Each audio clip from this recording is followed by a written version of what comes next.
From across the galaxy and into your dwelling, it's the Smuggler's Dispatch, a podcast that explores the furthest reaches of the Star Wars universe. We find our two intrepid dispatchers in the unknown regions, orbiting the ancient planet of Octo, birthplace of the Jedi Order. Here, the Jedi would collect a vast array of knowledge about all things involving the Force, to store and protect within the highly coveted and mysterious devices known as Holocrons. Captains, scanners are reading no signs of Imperial activity on the planet's surface. That's a relief. I'm also not detecting any ships in the immediate vicinity either. Seems like a safe place for broadcasting the transmission. Hey, thanks, CB7. Activate the data module's overdrive relay. We need to boost the signal as much as possible, seeing how far out we are. Good thinking, Al. Can you hand me that comlink spike there by your console? Thanks. This RZ-390 will jam any Imperial comms interference from here to Mustafar. CB7, plug this baby in. Roger, roger. Spike activated with jamming protocol in place. You are both free to transmit.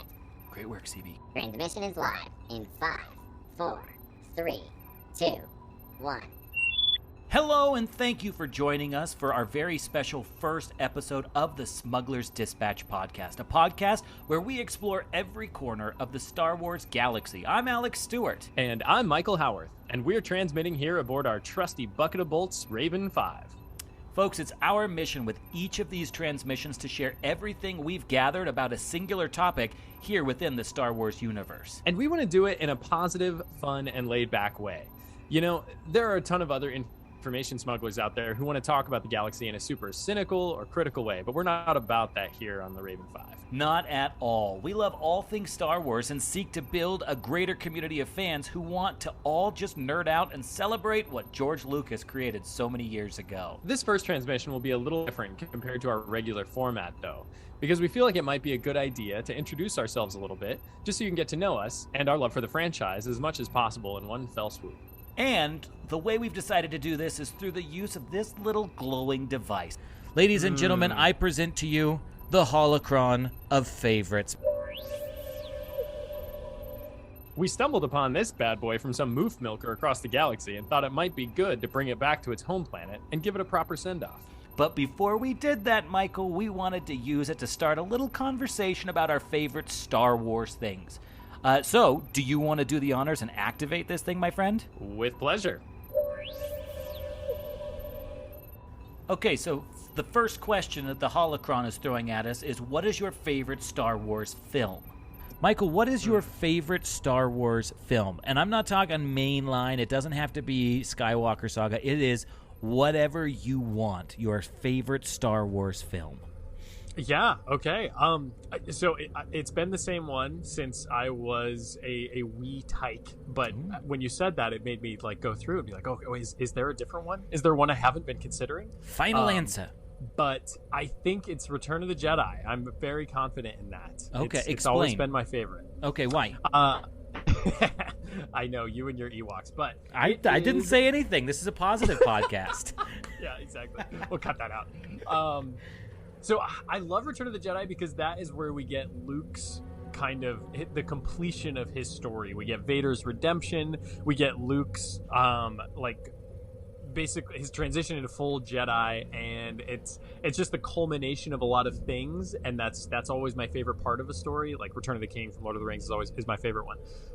So I really love watching that culmination of everything happening, and I like watching Luke come into his own as a Jedi. So with that, of the prequel trilogy, did you like Episode 3 the most? You know, initially, yes. I probably would have said that for a long time, but now with the nostalgia glasses on, I think I like Episode 1 the most. Oh, whoa, that's left field, bro. I know. Throwing those curveballs. That's amazing. I wanna unpack that here in the future because that's important ground to break. Let's see, you're a culmination guy. I'm an in media res, if you will, kind of person. What does that mean? That's in the middle of the action. So I like it's a literary term. I like it. I thought that I might throw that literary nerddom out there, but I still think that mine will forever and will always be, just like everybody else, Empire Strikes Back. I mean, it's a popular option, yeah.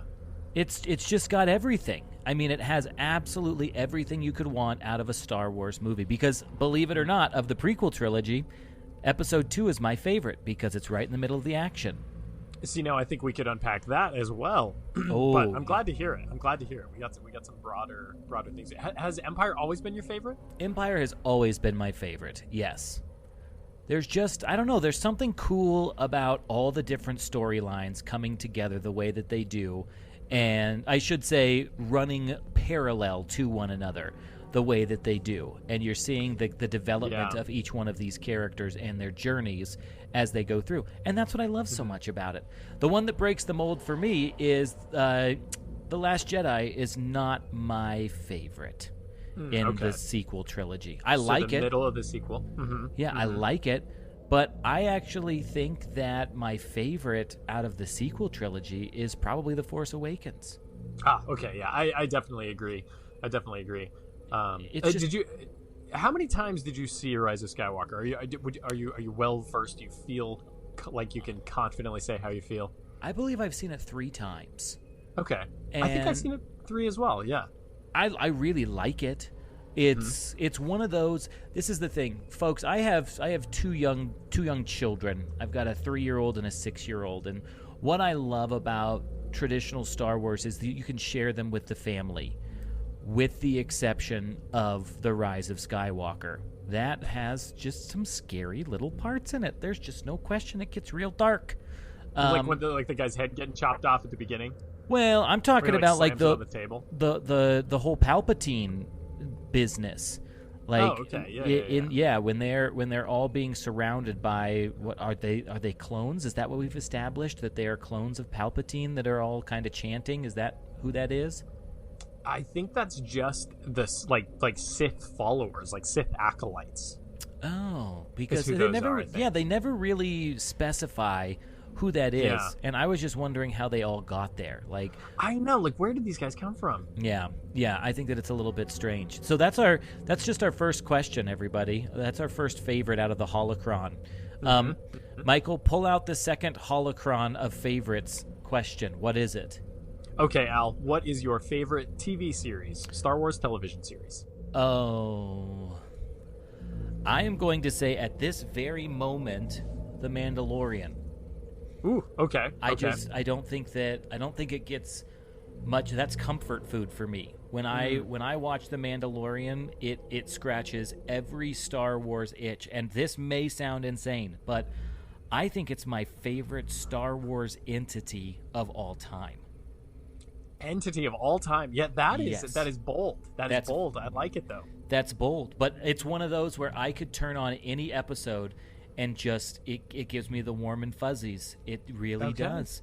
I mean, the tone of it is so, it's very rebellious in the way that it works, and it's very, very much Star Wars take on Firefly, which I am totally fine with. Yeah, I totally agree with you. I kind of got that feeling when I was watching it through the first time. I was like, some of this does remind me of Firefly, kind of like the missions, and you're always on a different planet, and it's definitely got that Western feel to it. Exactly. I think the tone and I think the setting by far is what I think is so cool, because there is just such a, I don't know, it feels like you're in wild space when you're watching The Mandalorian, and that's what I love is with the mainline Skywalker saga, it's very how do I say this, refined, and The Mandalorian is not refined, and I think it's because what's cool is there is no heritage there like you have with the Skywalker saga. There is expectation there. Whereas with The Mandalorian, Jon Favreau was able to come in and just say that this is a clean slate, as they say in Latin, a tabula rasa, a blank slate. Another little nugget for everybody. There you go. You're welcome. But that's what I think I love so much about it, is that they've created their own world that just works. It just works. Michael, what's your favorite? I have my guess. So my favorite, I didn't even think about it when I wrote this down, but it's the Clone Wars, and I actually I forgot to think about the Mandalorian, because I guess when I think show, I think animated. And do stand by that. I love The Mandalorian a lot, but The Clone Wars is just the pinnacle of Star Wars television, in my humble opinion. I love it. I think what's good about the Clone Wars is the Mandalorian's kind of like a hole-in-the-wall restaurant that you go in and you're like, oh, there's some good, really, really good stuff. Like, everything you see on the menu here is delicious. But when you experience the tasty goodness of the Clone Wars, it is a golden corral. It is a country buffet of sorts where you can go in. Is that good? Oh, I think so. Michael, I'm an eater. And so a buffet is like, it's a Fur Foods. I don't know if anybody's ever been to Furs. What is Fur Foods? You're full of... I'm learning so much from you today. Have you never been to Furs? F-U-R? F-U-R-R''S. Apparently, That's the worst thing I've fur ever was a heard. person. Yeah, you actually have to dress up in a costume. Furry costume. Yeah, like it's preferably a wolf. A white wolf with blue lips. It's very... And like the backwards knees, like on stilts, and just like moving all like theater kid-ish. Yeah. I wish that's what it was. It's just a restaurant filled with old people, and you can get things like a baked fish.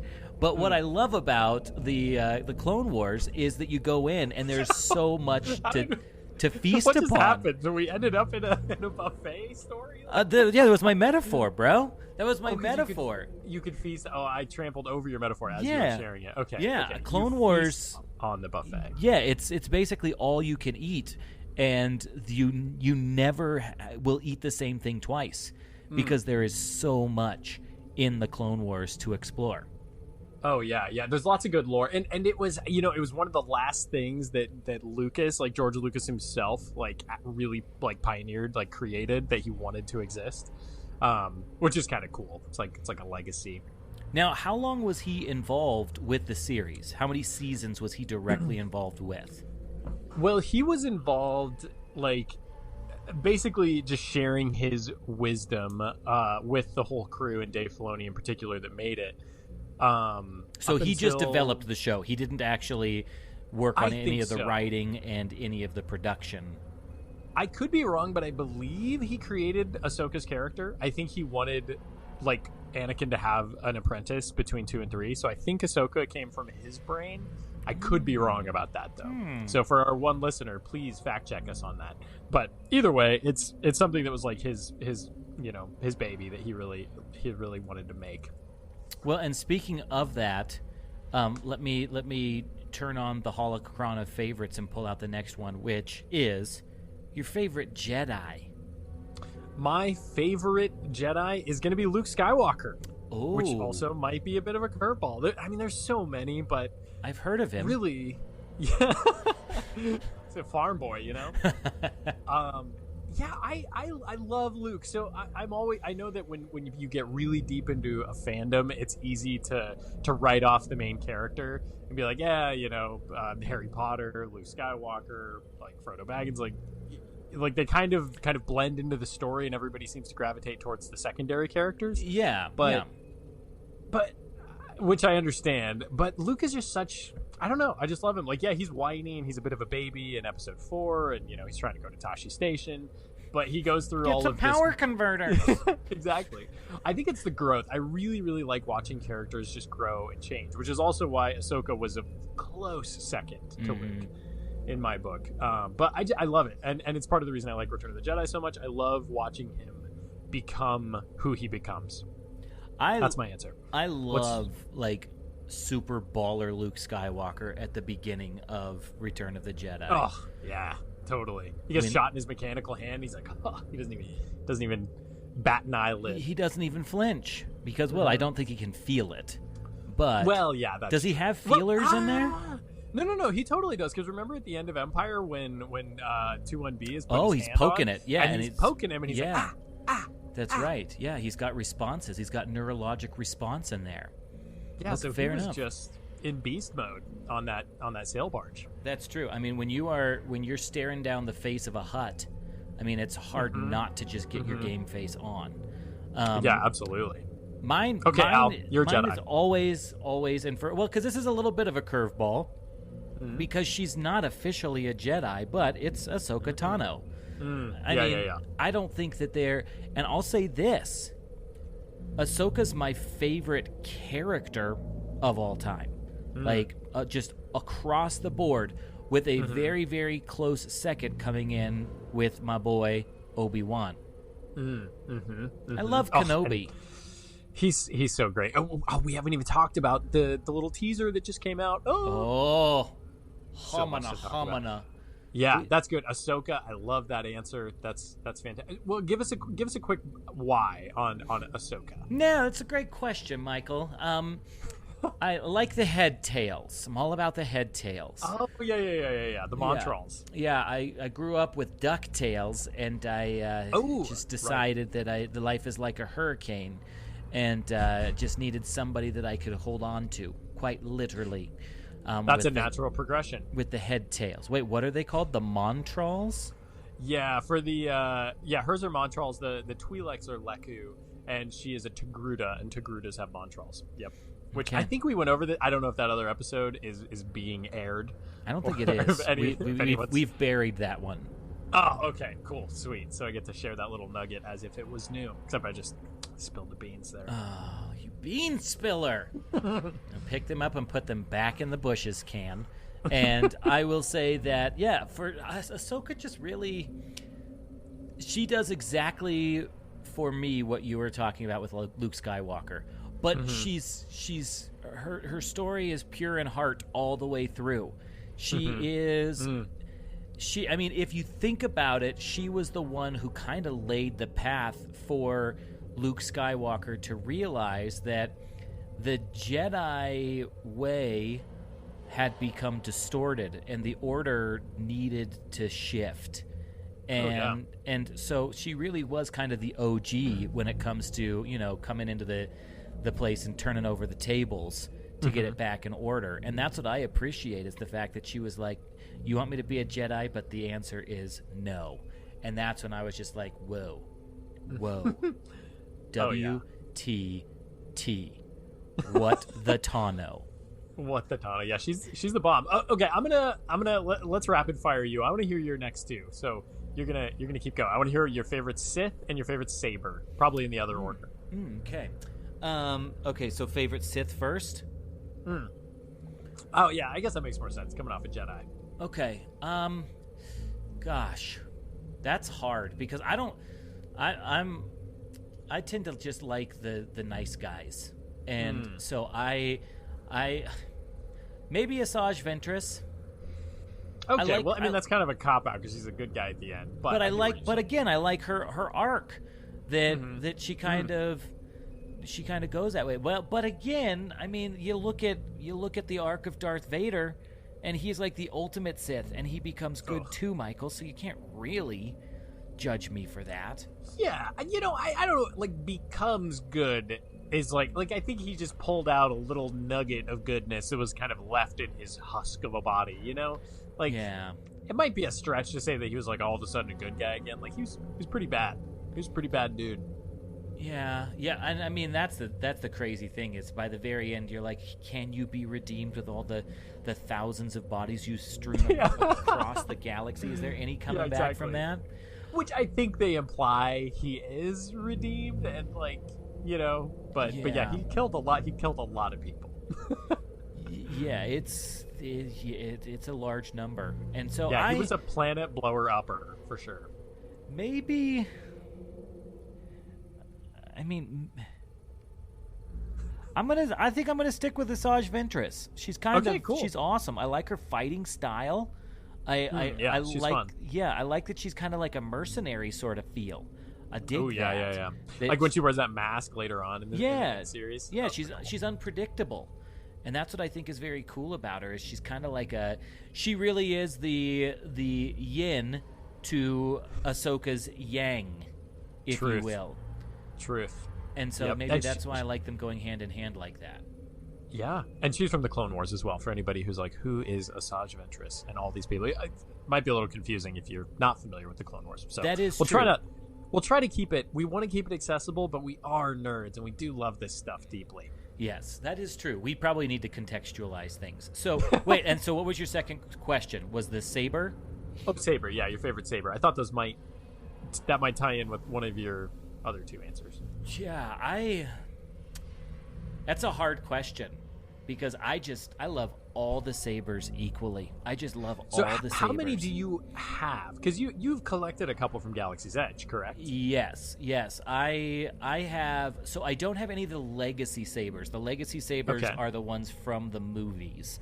I don't have any of the legacies. The only legacy that I would be deeply interested in getting is Luke's / Anakin's / Rey's for a time / Finn's for a time. That's fun. I would love to have that one, especially because in the legacy one they had like the leather strap on it that was really cool. But I've got the power and control build, which is like the Sith build. I've got the elemental nature, which is awesome because for the butt end, also known as, I believe it's the hilt, is a rancor tooth. So it's pretty awesome. That's very cool. And this is from Savi's workshop, right? This is from Savi's workshop. Yeah, I got mine in Disneyland. And the thing that's cool about that is you read into the lore of this elemental nature and the reason why that rancor tooth is on there, and it is for stealth assassination.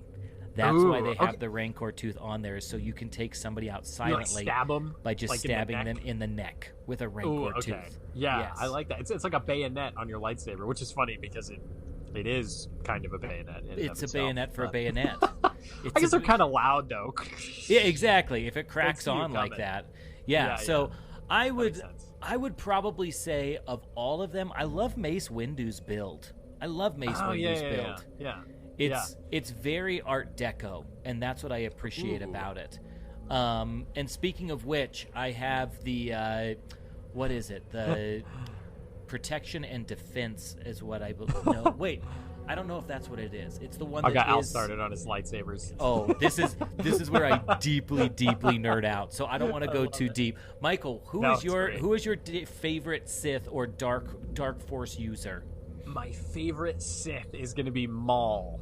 Darth Maul. Yeah, I could see that. And I love it. I love when he becomes Maul as well, because he kind of takes a dark mirror of Ahsoka's path, where he leaves the Sith Order behind him once he's betrayed by Palpatine, and he realizes that he was just a pawn. Yes. And he kind of becomes his own person and starts... half of a person. Yeah, exactly. Got him. Guys, for those who don't know, he got cut in half in episode 1, everybody. He did. And then he survived because they realized they were wasting an incredible villain, so they brought him back. But, spider legs, no less. Yeah, very cool story. Like, I love his story arc so much. It's fantastic. It's dark. It's really cool. It's dark. Yeah, well, I mean, you get to learn more about his planet, where he came from. You get to meet his brother. You get to meet the like weird family of Night Sisters kind of that created him, and you learn about his relationship with Palpatine and how he was used by like the Sith, and then how he was cast aside, and how he becomes a crime lord and basically starts running the underworld of the what is it called? I'm blanking on the name. A Crimson Dawn. He starts running the Crimson Dawn crime syndicate, which is why we see him at the end of Solo, is because Kira works for Crimson Dawn, as does Dryden Voss, so that he shows up because he's like the big baddie, which I think we're going to get some good Maul stuff in the Book of Boba Fett, because that's also about the crime underworld stuff, which should be fun. I am 1,000% in. With the failure of Solo, I really didn't want to see them just like that be the only time that we see a resurgence and a reappearance of Darth Maul live action. Yeah, totally. I know. And, it is funny, because I think the people who saw Solo liked it. But, okay, I got to stop myself before I go down a rabbit hole. It's all these become. So, yeah, Maul's my favorite Sith. Favorite lightsaber is Ahsoka's. I love how she changes, like she swaps them out after the Jedi Order. So she leaves her previous, like, I think they were green. She has like 2 shorter green sabers. Yes. And then she swaps those out for her pure white sabers. And I like that they have this kind of like square, almost katana look to the hilts. which is very cool. They are very Japanese inspired. I agree. So hers are my favorite. Yeah, those are gorgeous. Now, with the Holocron of favorites, what is your favorite obscure Star Wars character, would you say? Okay. Oh man. So, I panicked when I wrote this down, and I wrote down Jocasta Nu, who's the librarian from episode 2, which is the wrong answer. That is definitely not. Wait, in the actual like the Jedi temple. Yeah, she's the one who's like all stuffy, and she like waddles up to Obi-Wan, and he's like, where is this planet or whatever? And she's like, if it is not in our database, it does not exist. She walks off. She's just like such a turd. She's great. That is obscure. I have an action figure of Jocasta Nu, literally. That's impressive. In my house somewhere. Yeah, it's the least action-y figure ever. It's very it's a stationary figure, as it were. An inaction figure. Yeah. I think I like her just because I know her name, and it's like weird that I even know who that librarian person is. But that's impressive because when you said it, I was like, "Who is that?" Yeah. Okay. I'm cheating though. I'm gonna give a second one. I really like Jolie Bindo, who is from Knights of the Old Republic, and he also plays a Grey Jedi who is like between the light and the dark, and he's super sassy and he's really funny. Ooh, I like a sassy Grey Jedi. Mm-hmm. Yeah, he's great. I think you'll like him because you're going to play that, and that takes us very neatly into what your favorite Star Wars video game is. Al. Oh yes. Well, mine's a no-brainer, and this is there's no question. I don't think that there's any better Star Wars game than Jedi Fallen Order. Okay, disagree. I love it. Keep going. I think that there is. I just. You say that there's a lot of sliding in that game, and granted there is, but the battle mechanics in it are great, and the story is just phenomenal. Oh yeah, I'm being salty because I'm bad at it, but it is really cool. Well, I'm not gonna lie, it's a pretty difficult game to get through. Like, it's hard. I will fully admit right now that I turned it down to novice just so I could enjoy the story because I just kept getting stuck. But when you turn it down to novice, the thing that, again, going back to my lightsaber love, I don't think that there's anything I like in the whole series of Star Wars more than lightsabers. But what I love about Fallen Order is the fact that you are able to get you're able to custom build your lightsaber. And the thing that's really cool is you are able to custom build lightsabers from Savi's workshop in Galaxy's Edge on that video game. What? I did not know that. Yes. Oh, that's super cool. And for anybody who's listening who's really starting to tune out right now, so, I mean, should we give, like, backstory of some of the things we talk about when we go into them a little bit more? Like, I'm just curious what would be the most fun to listen to, you know? Yeah. I don't know. I mean, people probably have stopped listening long ago. But I think that, I think you're doing great, Michael, and I think that we're doing great with this. Now. Yeah. Okay. So what is your favorite video game, bro? So my favorite video game is Knights of the Old Republic, which came out... KOTOR, as it is colloquially called. And it's really good. It's super fun. It's an RPG, so it's a role-playing game. Which means that it's less like hack and slashy, like timing, things like that. It's more... you enter into combat with a character, and it's like turn-based. So they take a hack at you, and then you, like, your abilities are all loaded up. So it's kind of like a board game put into a video game, almost, is a good way to think about a turn-based RPG. So, like, it's exciting, and you get to make decisions as you play, like, in combat. But it's more about, like, how you build up your character's abilities beforehand. But I mean, all of that stuff, like, I don't really care about that. It's all about the characters and the story for me as well, which I think you and I both agree when... That's our main criteria when it comes to video games, is the story and the lore and whatnot. Oh, yeah. And KOTOR is, it's just so fun. It's so cool. Like, every single side character you pick up is just a blast, and they have really interesting stories, and it's like, it's just fun. It's a really great game. The cool thing about KOTOR as well is it takes place 4,000 years before A New Hope happens. KOTOR! So it is old school. And they're remaking it right now. and it's going to be coming out in the next year for PlayStation 5 and PC, and actually they're porting it to Switch for you, Al, just for you. Wait, are they porting the remake? Because I know that they're porting the original. They're just porting the original.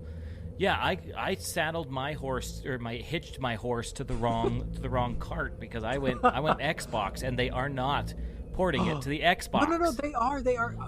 It is PlayStation and PC exclusive, bruh.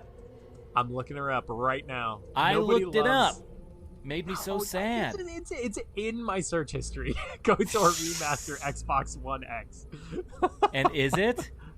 I'm pretty sure.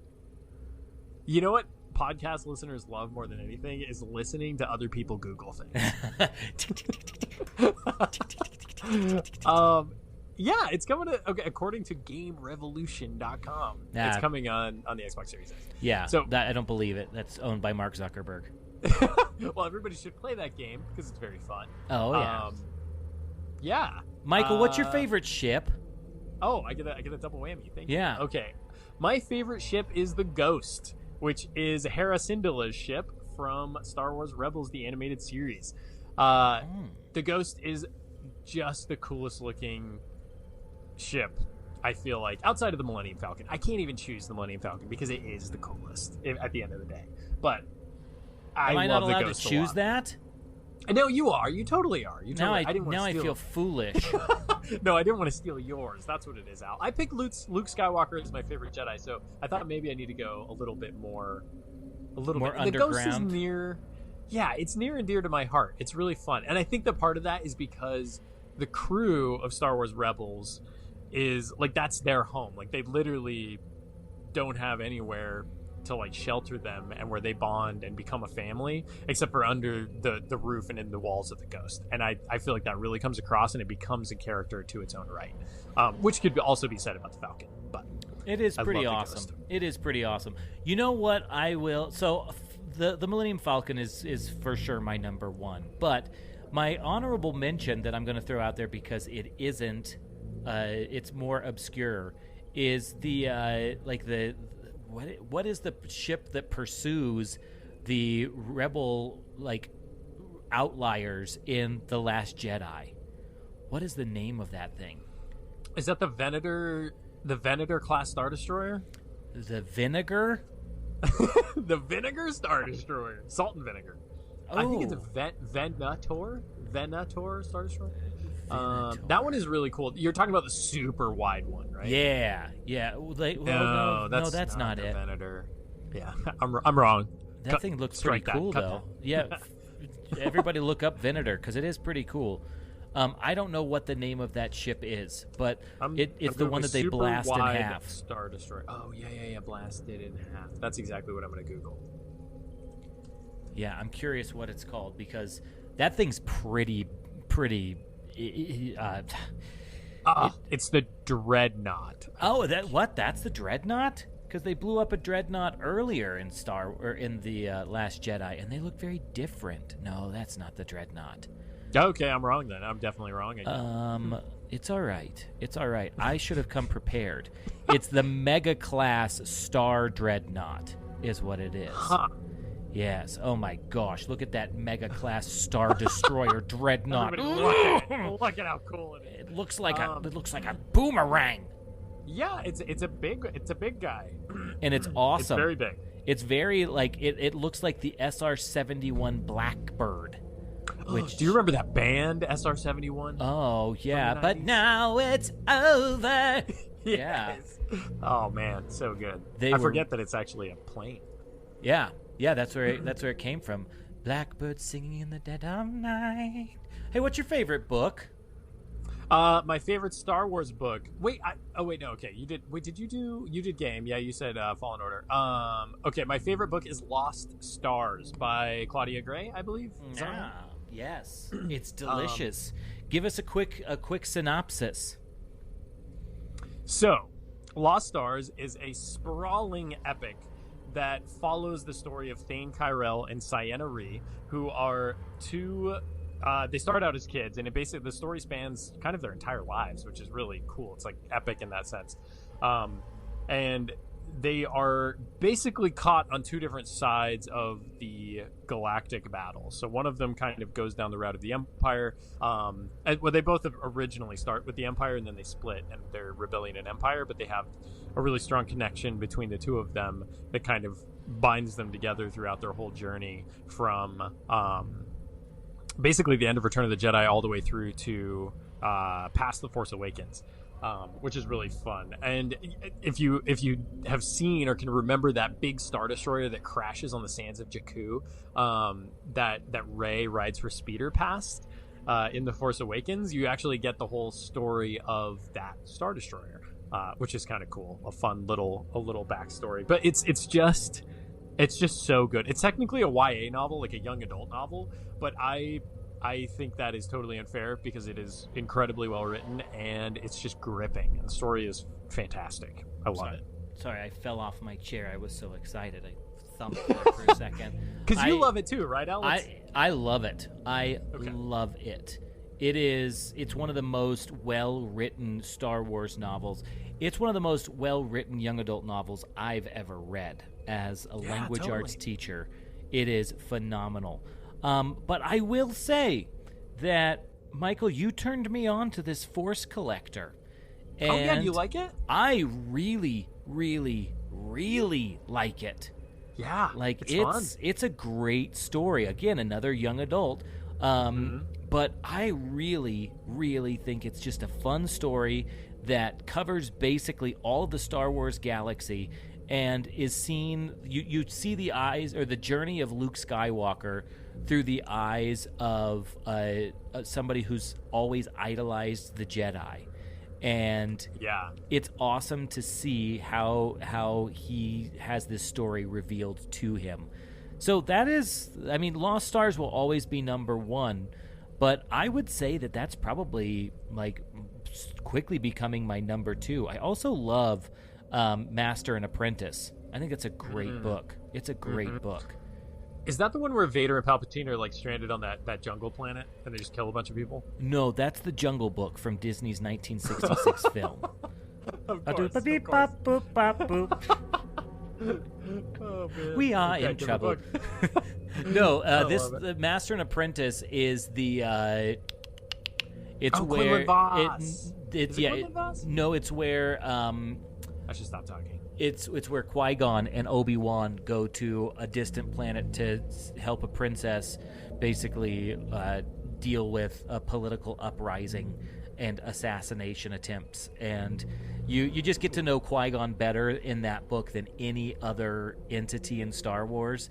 And it makes you respect Qui-Gon Jinn's character so much because they don't really go into the rebellious side of Qui-Gon. Because, again, that's what I love about Star Wars is it's all about the balance. Because you've got Obi-Wan Kenobi, who is by the book, just everything by the book. But you don't see the rebellious side of Qui-Gon Jinn, which is the opposite nature of Obi-Wan Kenobi. Because really the only place that you see Qui-Gon Jinn is in Star Wars Episode 1, The Phantom Menace. And then if you read Master and Apprentice, you get to see that Qui-Gon is actually asked to be part of the Jedi Council, but he's like, nope, I'm out. And that's good for him. Pretty awesome. It's pretty awesome. What's your favorite graphic novel? My favorite graphic novel. This is the only one that I have blank right now. Ooh. That is just like I'm trying to think. So when we say graphic novel, are we talking comic? We talk Oh man, my favorite Star Wars comic. There's so many. I love Dr. Aphra. I really love Dr. Aphra. I do think it starts off a lot stronger than it ends for Aphra, so that's why I'm like hesitant to put it as my number one. And I also really like the original, like when Star Wars moved over to Marvel and they kind of rebooted the comic canon, and they did this. They started with Skywalker Strikes and like that whole series, where they're kind of filling in the gaps between A New Hope and Empire. I really like that kind of story arc. I think is really fun. Okay. I'm not answering the question though. Just answer it. I know. Okay, I'm gonna go Aphra. Aphra's one of the coolest characters for sure that's been introduced in comics, and she is an OG comic character too. That's where she came from, which is sick.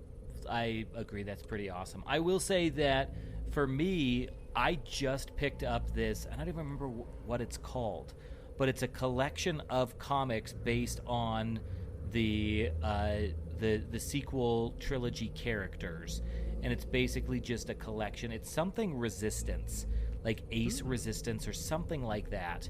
And they've got the heroes and the villains, and I just read through the heroes, and it's actually really enjoyable. It's just very enjoyable. I like it. Yeah, something I highly recommend. Michael, give us the last one out of the Holocron of favorites.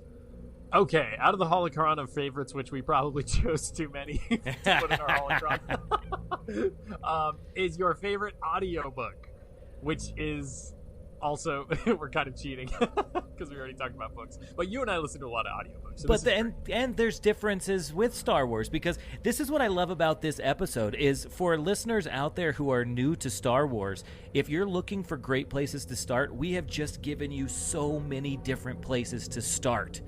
That there Jocasta New, the librarian, that's where you should start. Then it's not in the galaxy. I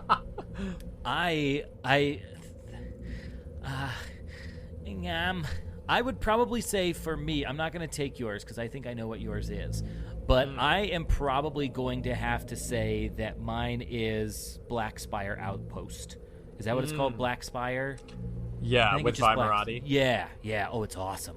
It's awesome because, folks, I don't know if you're coming over from the Backside of Water podcast, which is another podcast that I co-host, which is a podcast that delves into the rich history, awesome stories, and fascinating details behind your favorite Disney attractions.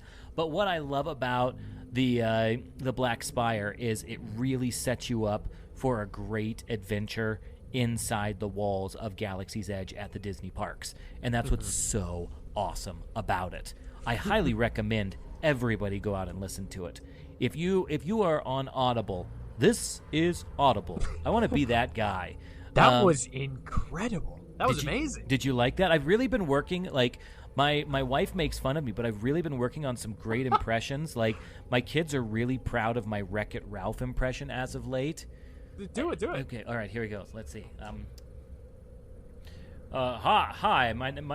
I can't do it in the microphone here, but my name's Wreck-It Ralph. I guess you could say I'm a bad guy.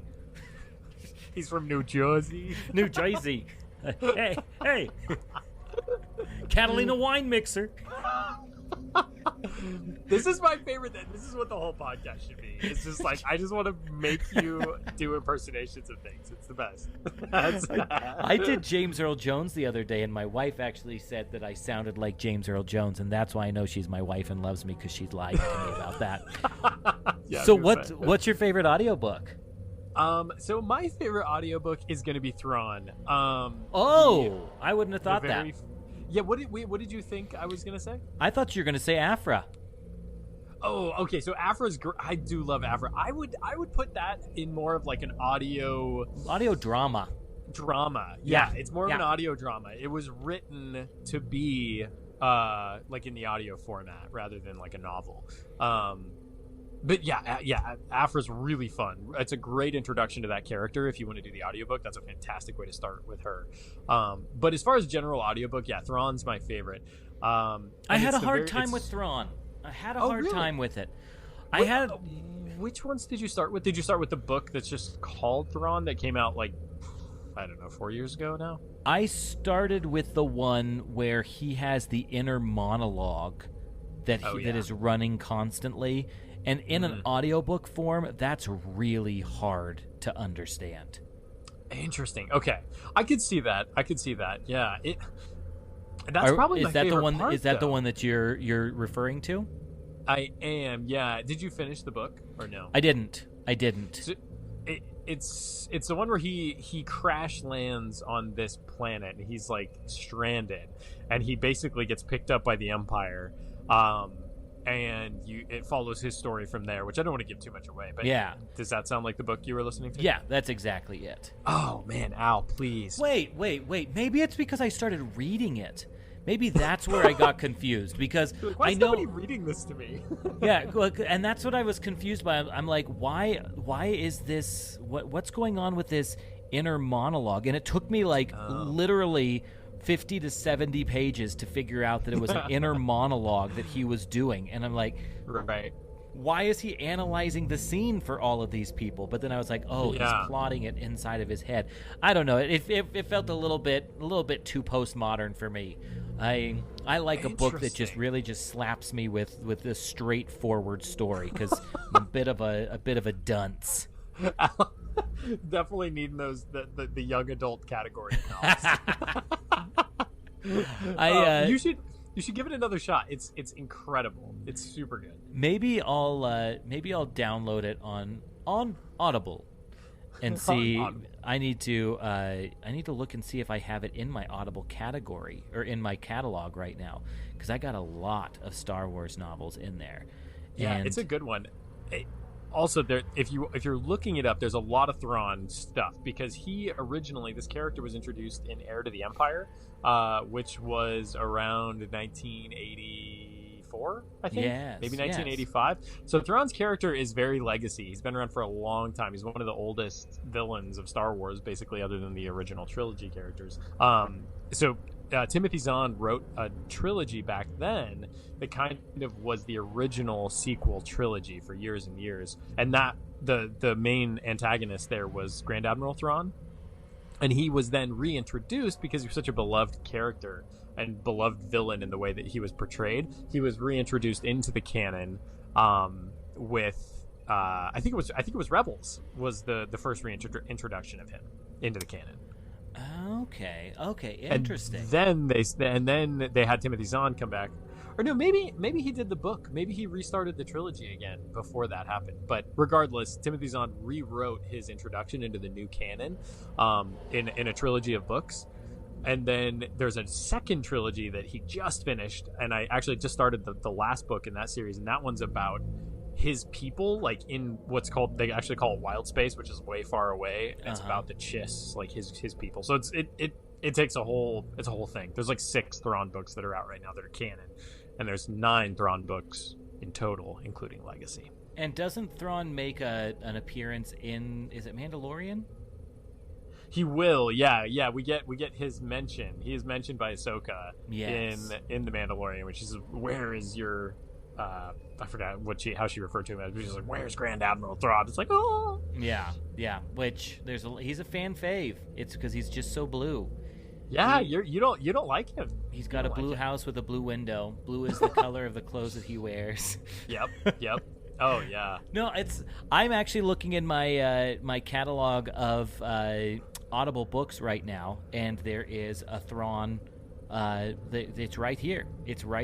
And it's already there. I don't know what it was about it, but I'll get back into it.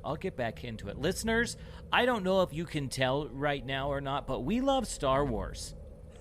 If this Holocron of favorites has not proven that to you, then I don't know what will. And Michael, we need to wrap this episode up because we could talk for hours about this stuff. Dude, this was a lot of fun. Absolutely. Thanks for putting this together, Al. Thanks for doing it. Thanks for doing the little intro too. That was fun. I want to hear you do the outro. Oh, I don't have an outro yet. Dang it. We'll come up with something. Folks, if you liked what you heard today, please be sure to drop us a friendly review over on Apple Podcasts, or if you found us somewhere else that allows you to put reviews on this podcast, please do so, because we would love to grow this community of positive Star Wars fans as much as possible. Also, be sure to follow us over on the social medias. You can search for us on Facebook and on Instagram and on Twitter by just searching for Smuggler's Dispatch. And with that, Michael, why don't you close the show out?